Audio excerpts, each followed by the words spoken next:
하나님의 말씀은 히브리서 11장입니다.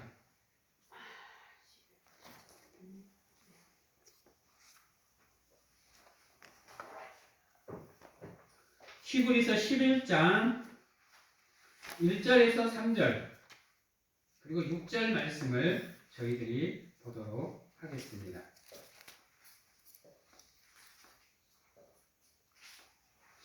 히브리서 11장 1절에서 3절 그리고 6절 말씀 제가 봉독해 드리도록 하겠습니다. 믿음은 바라는 것들의 실상이요 보이지 않는 것들의 증거니 선진들이 이로써 증거를 얻었느니라. 믿음으로 모든 세계가 하나님의 말씀으로 지어진 줄을 우리가 아나니 보이는 것은 나타난 것으로 말미암아 된 것이 아니니라. 믿음이 없이는 하나님을 기쁘시게 하지 못하나니 하나님께 나아가는 자는 반드시 그가 계신 것과 또한 그가 자기를 찾는 자들에게 상 주시는 이심을 믿어야 할지니라. 아멘. 사랑하는 성도 여러분, 제가 저번 주에 말씀을 드리기를 회심에는 두 단계가 있다 그랬습니다. 마음을 돌이키는 데는 두 단계가 있다 그랬는데 그 첫 번째를 저번 주에 회개로 우리가 배웠습니다. 회개는 우리의 삶이 방향을 바꾸는 겁니다. 우리의 삶이. 그리고 우리의 이제 두 번째로 회심의 단계가 뭐냐? 바로 믿음입니다. 믿음. 즉 다시 말해서 우리의 삶을 바꾸는 작업이 없이는 우리가 믿음으로 나갈 수가 없다라는 겁니다. 그리고 삶의 방향을 바꾼다라는 것은 다른 것을 의미하는 게 아닙니다. 우리의 과거의 삶에서 우리의 새로운 삶으로 나가는 건데 우리의 기준이 세상이었던 것, 우리의 기준이 내가 되었던 것, 우리의 기준이 잘못되었던 것들을 바꾸어서 우리의 삶의 우선순위가 하나님이 되는 겁니다. 그게 바로 회개의 진정한 변화입니다. 근데 우리는 안타깝게도 그냥 잠깐 기도하고 나서 그냥 잠깐 눈물 흘리고 나서 한바탕 시게 울고 나서 마음 후련해지면 나 이제 하나님께 회개 다 했어 라고 생각을 하거든요. 물론 그것도 중요한 과정 중에 하나입니다. 하나님 앞에 나와서 잘못을 고백을 하고 회개를 하고 내가 그것을 그 기쁨을 누리는 것도 중요해요. 그러나 그것보다 더 중요한 거 바로 변화입니다. 무엇이 변해야 되느냐? 여러분들의 삶의 방식과 모습이 바뀌어야 돼요. 근데 회개의 단계 첫 단계는 참 쉬워요. 여러분 아세요? 그냥 나와서 예배를 드리다가 말씀에 감동이 되거나 내 양심에 나의 삶이 잘못되었구나 라고 생각을 할 때 잠깐 눈 감고 하나님께 기도하면서 고백하는 건 쉽습니다. 문제는 뭐냐? 우리의 회심이 회개에서 멈추면 안 된다는 거예요. 여러분 야고보서에 보면 여러분 믿음이 뭐 없으면 죽은 믿음이라고 얘기를 해요. 뭐가 없으면 죽은 믿음이라고 그러죠? 따라해 봅니다. 행함이 없으면 죽은 믿음이다. 여기서 행함은 다른 걸 나타내는 게 아니에요, 여러분. 변화를 나타내는 겁니다. 변화를. 내가 지금까지 살아왔던 삶의 모든 것에서 변화해서 하나님이 기준이 되는 삶. 모든 삶에서 하나님이 우선순위가 되는 삶. 이 삶으로 우리 삶이 변화가 되는 거예요. 그럴 때만이 우리의 믿음이 죽은 믿음이 아닌 살아나는 믿음이 되는 거예요. 그러기 위해서는요, 우리가 늘 믿음 위에 서 있어야 됩니다. 여러분. 그렇지 않으면 우리는 행하는 믿음을 가질 수가 없어요. 여러분. 나는 분명히 하나님께 회개도 한 것 같고 마음도 후련하게 내 모든 것을 내려놨는데 왜 아직도 나의 삶은 각오와 변함이 없지? 라고 생각이 들 때가 한 번씩 있을 거예요. 여러분, 자주 있으면 좀 그렇지만 한 번씩 그런 경우가 있을 겁니다. 그럴 때는 여러분 다른 거 생각하지 마세요. 하나님께서 지금 내가 잘못된 길을 걷고 있나 아니나 나를 점검할 수 있도록 기회를 주시는구나 라고 생각을 하셔야 돼요. 그래서 과감하게 한번 그날 그 자리에 무릎을 꿇고 내 삶을 한번 돌아보셔야 됩니다. 왜 내 삶이 자꾸 이렇게 어려운 일들이 생길까? 나는 최선을 다하고 있는데 왜 일들이 풀리지 않을까? 무엇 때문일까? 나는 내가 할 수 있는 것에 최선을 다하고 있음에도 불구하고 삶이 나아지고 있지 않다라고 생각을 한다면, 믿음이 성장하고 있지 않다라고 생각을 한다면, 여러분들 모든 것을 멈추고 제자리에 딱 서서 혹시나 하나님께서 내가 잘못된 길을 걷고 있나 그렇지 않나를 점검할 수 있는 시간을 주시는 것은 아닌가 싶어서 한번 가만히 묵상하는 가운데 여러분들의 삶을 돌아볼 수 있는 믿음을 가져야 돼요. 그게 행함으로 나가는 믿음의 첫 모습입니다. 여러분, 내가 그것을 깨닫지 못하면, 알지 못하면요 절대로 행하는 믿음을 가질 수가 없어요. 그래서 돌아보시는 가운데 나의 삶이 그래도 하나님의 은혜 안에서 믿음의 삶을 살고 있구나 라면 더 열심히 살기 위해서 노력을 하시고, 그렇지 못한 삶을 살고 있다라고 생각이 드시면 그날 그 자리에서 회개를 하는 가운데 다시 믿음의 자리로 여러분들의 삶을 터닝시킬 수 있도록 노력하셔야 돼요. 하나님은요 수시로 우리의 삶이 잘못된 길을 걷고 있는지 그렇지 않는지를요 우리가 깨닫고 알기를 원해서 길을 자꾸 우리에게 주시고 계십니다. 근데 우리는 너무도 무감각하게 무덤덤하게 살다 보니까 그 기회들을 잡지를 못해요. 그러다 보니까 이게 쌓이다 보면 이제 나의 죄가 무덤덤해지는 안타까운 상황까지 가게 돼요.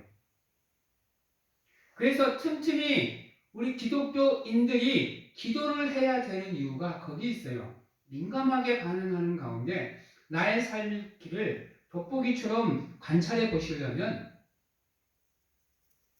늘 기도하는 마음을 가져야 되는 거예요. 그러면 하나님께서 우리의 삶이 끊어지지 않도록, 우리의 호흡이, 영적 호흡이 끊어지지 않도록 기독교인으로서 삶이 계속 이어질 수 있도록 우리에게 하나님께서 영감을 계속해서 주시는 거예요. 사랑하는 성도 여러분, 사람이 자기의 삶을 살핀다라는 게 쉬운 것은 아닙니다. 왜냐하면 인간은 자기 기준이 옳다라고 생각하고 살아가기 때문에 자신의 행동이 잘못되었다는 것을 판단해 내기가 쉽지는 않아요. 그래도 여러분, 하나님은요 우리의 삶이 잘못되었다는 것을 우리가 느낄 수 있도록 성경을 통해서, 말씀을 통해서 계속해서 우리에게 말씀을 해주고 계셔요. 여러분, 시험의 상징으로 불리우는 인물이 성경에 있죠. 욥이라는 인물이 있어요. 저번 시간에도 제가 잠깐 말씀을 드렸는데 한번 보세요. 성경에 기록된 몇 안 되는 의인입니다. 그것도 하나님이 인정한 의인이에요. 그것도 사탄에게 자랑할 만큼이요. 그러면 솔직히 해서 그 정도의 믿음이면 욥의 삶에는요 시련이 없어야 돼요. 왜? 하나님이 인정하는 믿음인데요. 근데 놀랍게도요 그런 욥의 삶에도 시련이 와요. 삶의 전반의 모든 것을 잃어버립니다. 심지어는 인생의 전부를 잃어버렸다라는 건강 또한 잃어버려요. 한번 시련을 당할 때마다 욥의 고백을 보세요. 엄청나요, 여러분. 주신 이도 하나님이시오, 가져가신 이도 하나님이시니 나는 모든 것에 있어 하나님께 감사합니다라고 신앙의 고백을 해요. 그런데도 시련을 당해요, 여러분. 사람들에게 질책을 당해요. 친구들에게. 아내가 떠나가 버려요, 여러분. 그럼에도 불구하고 끝까지 믿음을 지켜요. 결국에 가서 욥이 뭐라 그래요? 내가 그동안은 하나님을 귀로만 들었는데 이제는 눈으로 하나님을 봅니다라고 고백을 하잖아요. 내가 지금까지 의인인 것처럼 살아왔는데 시련이라는 고난이라는 돋보기로 나의 삶을 보니 하나님, 나의 잘못된 것들이 있었군요. 그리고 욥이 뭐라고 고백해요? 내가 연단을 받아 정금같이 나오리라고 고백을 하잖아요. 여러분, 그게 믿음이에요, 여러분. 하나님은 우리를 힘들게 하고자 우리에게 시련과 고난을 주는 게 아니라 그것을 통해서 우리의 삶을 돌아보기를 원해요. 점검하기를 원해요. 그래서 있는 자리에 머무는 믿음이 아니라 앞으로 나아가서 하나님의 사람으로서 부끄럽지 않는 삶을 살아가는 믿음을 갖기를 원해요.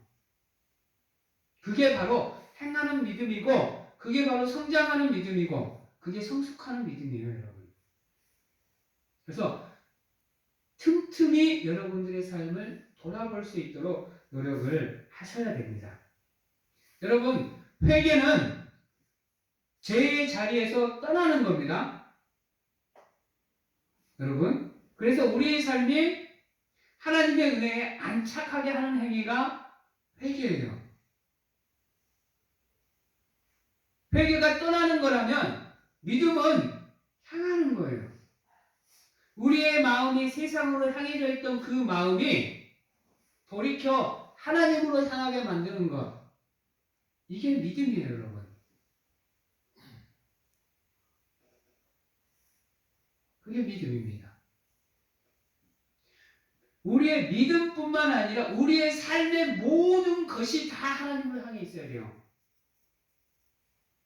여러분, 내 필요할 때는 하나님으로 향해 있는 거, 내 필요하지 않을 때는 그냥 하나님 무시하는 거, 이건 믿음이 아니고 회개가 아닙니다, 여러분.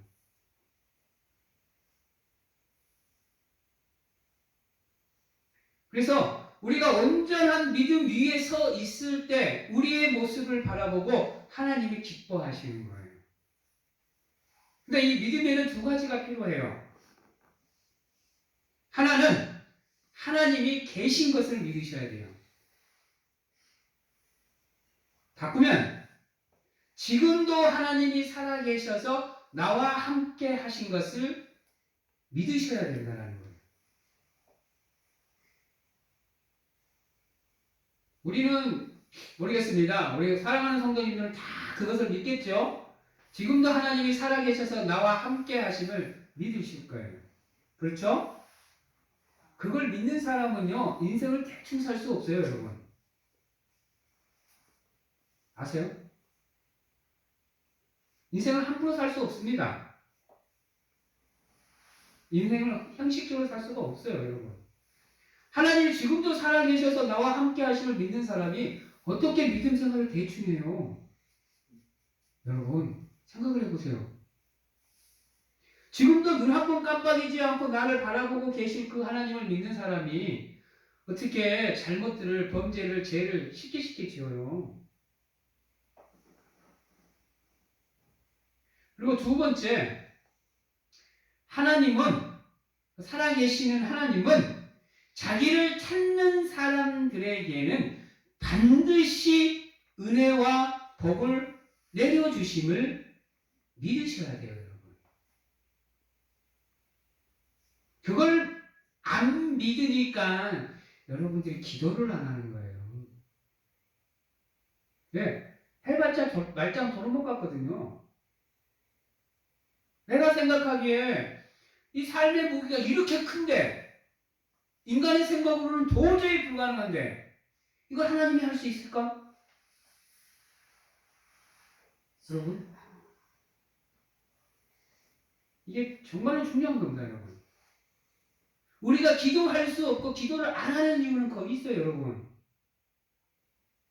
믿음으로 하나님께 기도하면 하나님이 뭐라 그래요? 받은 줄 알라고 그러잖아요.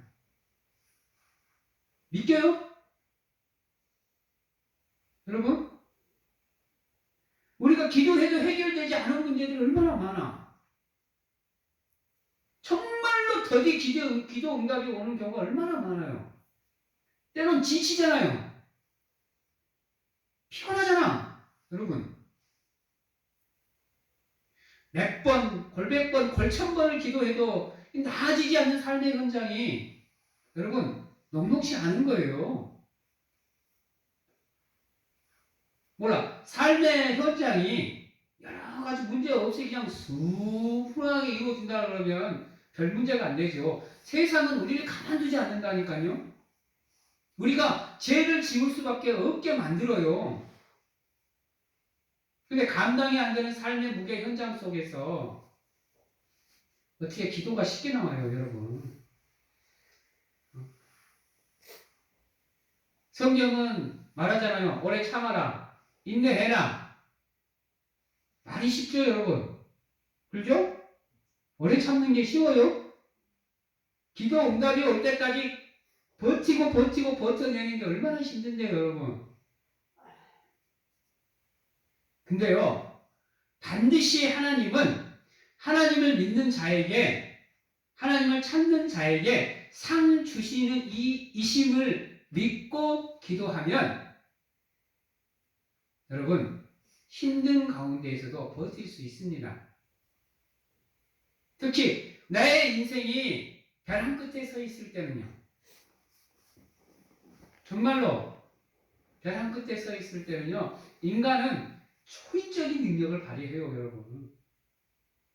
버틸 수 있어요. 내가 그만큼 간절하게, 진짜로 간절하게 구하면 인간은 그것이 이루어질 때까지 참아낼 수 있어요. 근데 몇 번 기도해보고 몇 번 기도해보고 몇 번 기도해봤더니 응답이 없어. 제풀에 꺾이는 이유는 하나님이 살아계신 것과 그분이 상 주시는 이심에 믿음이 흔들리는 거예요, 여러분. 흔들리는 거. 그것을 우리가 갖는 그 믿음을 갖기 위해서는 여러분들의 삶이 매 순간순간 하나님께로 향해 있어야 돼요. 하나님을 사모하고 간절하게 바라는 가운데 여러분들의 기도가 드려지면 구하면 구하는 대로, 찾으면 찾는 대로, 두드리면 두드리는 대로 이루어지는 거예요, 여러분. 그러기 위해서 여러분이 더 열심히 기도하시고, 더 열심히 말씀을 보시고, 더 열심히 기도하시고, 더 열심히 찬양하며 헌신하는 거예요. 하나님은 반드시 하나님을 찾는 자들에게 은혜와 축복을 주시는 분입니다. 무엇으로요? 상으로요. 그걸 믿으시고 끝까지 믿음의 길에서 흔들리지 않도록 노력하시는 우리 사랑하는 성도님들이 되시기를 바랍니다. 그리고 믿음에는요, 무엇에 확신이 있어야 되느냐? 내가 구원을 받았음에 확신이 있어야 돼요, 여러분. 진짜로 중요한 거예요, 여러분요. 몇몇 사람들한테 물어보면, 믿음 생활 하시는 성도님들 몇몇 분한테 물어보시면, 내가 구원을 받았는지 안 받았는지 아직도 확신을 못 갖고 계시는 분들이 계셔요. 우리 기도할 때 보면, 이런 기도 하시는 분 있으시죠? 아직도 죄 가운데 허덕이는 나를 붙잡아 주시는 예수 그리스도의 이름으로 기도합니다 라고 기도하시는 분이 있어요. 죄인데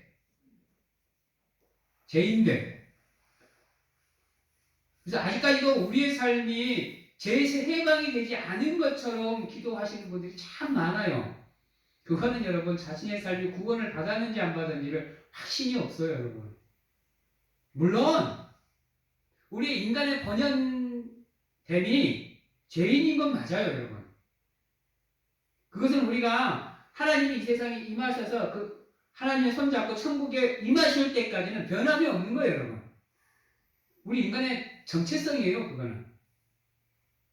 그래도 적어도 예수 그리스도의 십자가 사건으로 내가 고백을 했다면, 또 내가 구원을 받았음을, 그분의 공로로 내가 구원을 받았음을 확신한다고 한다면 그 구원에 대한 흔들림은 있어서는 안 되는 거예요. 제가 기도할 때 여러분들이 유심히 들으셨는가 어쨌는가는 모르겠지만 저는 늘 그런 말들이 안 들어가요. 여러분, 축도할 때 한 번 들어가죠. 축도할 때 예수 그리스도의 은혜를 구할 때 한 번 들어가긴 하는데, 여러분 기도를 하실 때도 여러분의 죄인됨은 고백을 해야 되지만 구원에 대한 확신은 가지고 계셔야 되는 거예요. 그거는 절대로 흔들리면 안 돼요. 여러분, 내가 구원을 받았는가? 안 받았는가? 이런 의심은 있어서는 안 되는 거예요. 특히 믿음으로 하나님께 기도를 하는 그 현장 안에는 절대로 들어가면 안 되는 거예요.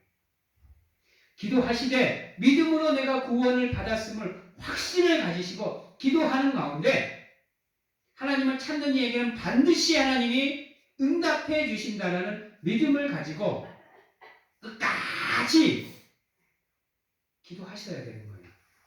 그게 믿음입니다. 그리고 우리가 여러분 믿음을 얻을 수 있는, 받을 수 있는 길은 딱 하나입니다. 우리가 구원받는 길은 하나예요. 몇 번을 얘기했지만 하나예요, 하나. 그 예수 그리스도로만 말미암아 되는 거예요. 세상 사람들은 돈이 자기를 구원하는 줄 알아요. 그래서 주구장창 돈만 바라보고 뛰어요.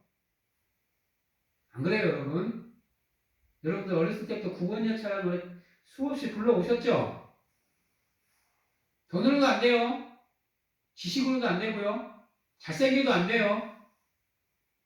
오직 예수 그리스도로만 가능한 거예요. 여러분, 믿음은 곧 예수 그리스도예요. 그리고 여러분, 믿음이 주어지는 게 우리가 노력해서 받는 거 아니에요. 절대로 아니에요, 여러분. 믿음에는 우리의 공로가 들어갈 수 없어요. 오직 예수 그리스도의 공로예요. 까먹지 마세요. 내가 이만큼 했는데요가 아니에요, 여러분. 절대로 아니에요, 그거. 내가 이만큼 헌금을 했는데, 내가 이만큼 기도를 했는데, 내가 이만큼 찬양을 했는데는 아니에요.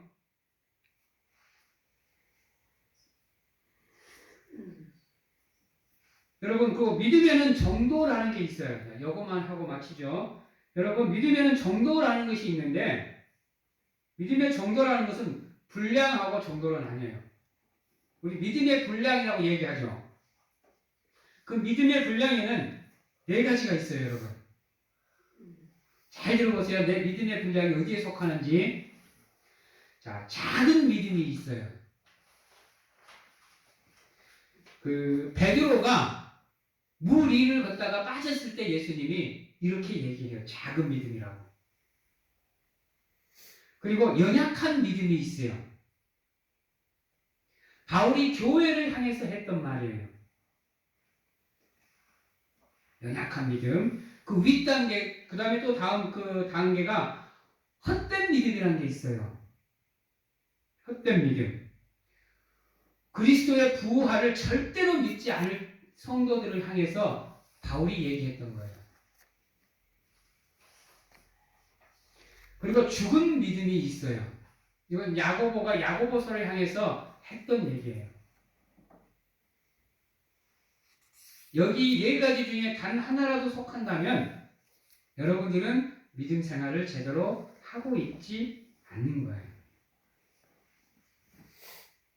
베드로는 믿음은 있었으나 끝까지 못했던 믿음, 작은 믿음입니다.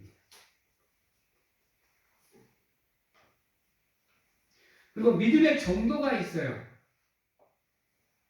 어느 정도의 믿음이냐라는 우리가 측량을 할 때 하는 말이에요.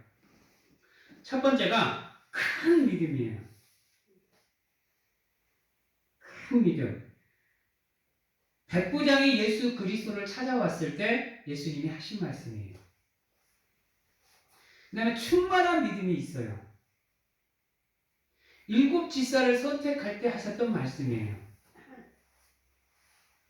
그 다음에 부요한 믿음이에요. 야고보서 2장 5절에서 야고보가 하는 말이에요. 부요한 믿음, 가난한 자를 돌아볼 수 있는 믿음, 부요한 믿음. 그 다음에 살아있는 믿음. 갈라디아서 2장 20절에서 이야기하고 있어요. 야고보서에서 살아있는 믿음을 이야기하고요. 그 다음에 굳센 믿음이 있어요. 이건 베드로전서 5장 9절, 골로새서 2장 5절에서 얘기를 하고 있어요.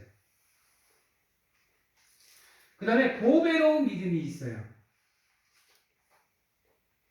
보배로운 믿음은 베드로후서 1장 1절에서 얘기를 하고 있어요. 그 다음에 거룩한 믿음이 있어요. 유다서 1장 20절에서 얘기합니다. 여러분들의 믿음은 어디에 속하세요?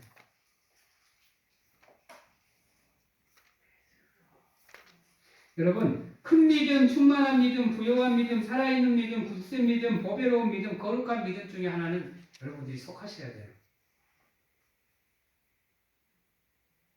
속하셔야 돼요. 아까 앞에서 말했던 작은 믿음, 연약한 믿음, 헛된 믿음, 죽은 믿음은 여러분들이 속하면 안 되는 믿음이지만 요 7가지 믿음에는 여러분들이 속하셔야 돼요. 그래야 하나님께 칭찬을 받으실 수가 있는 겁니다. 이제 말씀을 마치도록 하겠습니다. 사랑하는 성도 여러분, 믿음의 변화에는 2가지가 있어요. 하나는 우리의 삶을 바꾸는 거고요. 하나는 우리의 삶을 하나님께 향하게 만드는 겁니다. 적어도 예수 그리스도를 믿는 믿음을 갖고 있는 여러분들이라고 한다면 여러분 3가지 면에서 여러분들의 삶을 변화시키셔야 돼요. 하나는 여러분들의 생각 속에서 여러분 바뀌셔야 돼요. 또 하나는 감정 속에서 바뀌셔야 돼요.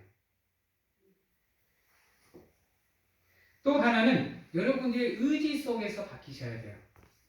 생각과 감정과 의지로 여러분들의 삶을 바꾸었을 때만이 진정으로 여러분들이 회심의 단계에 들어설 수 있게 됩니다.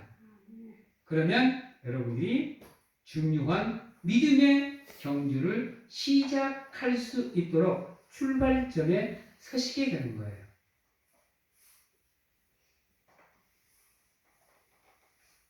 누누이 얘기하지만 회개했다고 해서 믿음의 끝이 아니에요. 믿었다고 해서 신앙생활이 끝나는 거 아닙니다. 여러분들이 믿음으로 시작했다면 성화의 단계를 걸쳐 가셔야 되는 거예요. 그게 바로 여러분들에게 주어진 이 세상에서의 나그네의 삶이에요. 바로 늘 여러분들의 삶을 점검하시는 가운데 여러분들의 삶이 믿음이 신앙의 길에서 벗어나지 않도록 하나님이 기뻐하시는 길을 걸을 수 있도록 노력하시는 우리 사랑하는 성도님들이 다 되시기를 주님의 이름으로 축원합니다. 기도하겠습니다. 사랑의 하나님 감사합니다. 하나님, 믿음이 없음을, 믿음이 연약함을, 믿음이 죽어 있음을 아버지여 책망하여 주시옵소서. 그리하여 보배로운 믿음으로, 큰 믿음으로, 굳센 믿음으로, 거룩한 믿음으로 나아갈 수 있도록 하나님 축복하여 주시옵소서. 그래 우리의 삶이 하나님께 영광을 돌리는 하나님의 자녀로서, 하나님의 성도로서, 하나님의 사람으로서 부끄럽지 않는 믿음의 삶을 살아갈 수 있도록 하나님 도와 주시옵소서.